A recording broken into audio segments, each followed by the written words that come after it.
परिषद का एक डेलीगेशन विश्व हिंदू परिषद के उपाध्यक्ष विद्वान ओम प्रकाश जी सिंघल की अध्यक्षता में चुनाव आयोग से मिला। 5 मार्च को इस चुनाव का माइक नीचे कर लो, कंडक्ट लागू हो गया था। उसी दिन कांग्रेस की सरकार ने दिल्ली की 123 जो प्राइम लोकेशन की प्रॉपर्टीज हैं उनको बड़ी हड़बड़ाहट में वक्फ बोर्ड के हवाले किया। उसका नोटिफिकेशन भी 5 तारीख को ही दिया गया।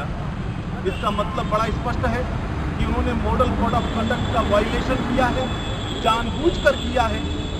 इस निर्णय के माध्यम से उन्होंने जुडिशरी को तो घटा बताया ही, उनके आदेश का उल्लंघन किया, वहीं मॉडल कोड ऑफ कंडक्ट का उल्लंघन करके चुनाव आयोग को भी धता बताने की कोशिश की।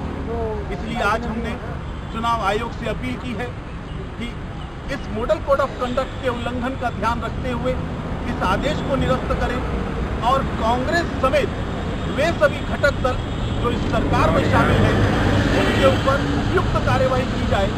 अगर संभव है तो उन लोगों को चुनाव लड़ने से रोका जाए, क्योंकि इस प्रकार से केवल मुस्लिम वोट बैंक के लिए ऐसे और भी कई कार्य कर रहे हैं जो किसी भी दृष्टि से चुनाव के लिए उपयुक्त नहीं है और देश के लिए भी बड़े अनैतिक हैं।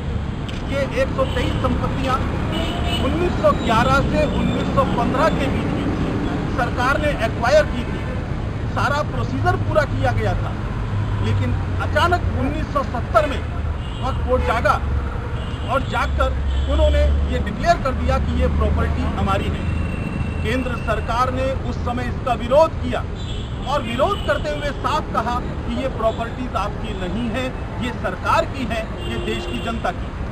लेकिन उन्होंने एक कमेटी बनाई। दुर्भाग्य से उस कमेटी के जो प्रधान थे वो वक्फ बोर्ड के उस समय जो अध्यक्ष थे बर्नी साहब, उन्हीं को बनाया। बड़ा महत्वपूर्ण वाक्य उनके कोर्ट के अंदर है। वो लिखते हैं कि 2 प्रॉपर्टीज ऐसी हैं जहां हमें नहीं घुसने दिया। एक वायरलेस स्टेशन पर है नेवी के और दूसरी प्रॉपर्टी उपराष्ट्रपति भवन में है। उसके बावजूद केंद्र सरकार ने वो सारी प्रॉपर्टीज उस समय वक्फ बोर्ड के हवाले कर दी। ऐसी सेंसिटिव प्रॉपर्टीज भी उनको दी। उसके विरोध में 1984 में विश्व हिंदू परिषद कोर्ट में गया। कोर्ट में जाने के बाद उन्होंने ये आदेश दिया 2011 के अंदर कि आप इसके बारे में पॉलिसी बनाइए 6 महीने के अंदर, और पॉलिसी बनाकर उसकी एक कॉपी विश्व हिंदू परिषद को भी दीजिए। दुर्भाग्य है 2.5 साल से अधिक ये सरकार सोई रही और सोने के बावजूद उन्होंने इलेक्शन डिक्लेयर होते ही नोटिफिकेशन जारी कर दिया बिना विश्व हिंदू परिषद को कॉपी दिए। उन्होंने न केवल हाई कोर्ट के आदेश का उल्लंघन किया है, उन्होंने उल्लंघन किया है आदर्श चुनाव संहिता का, एक बेशर्मीपूर्ण उल्लंघन है। हम देश की जनता से भी अपील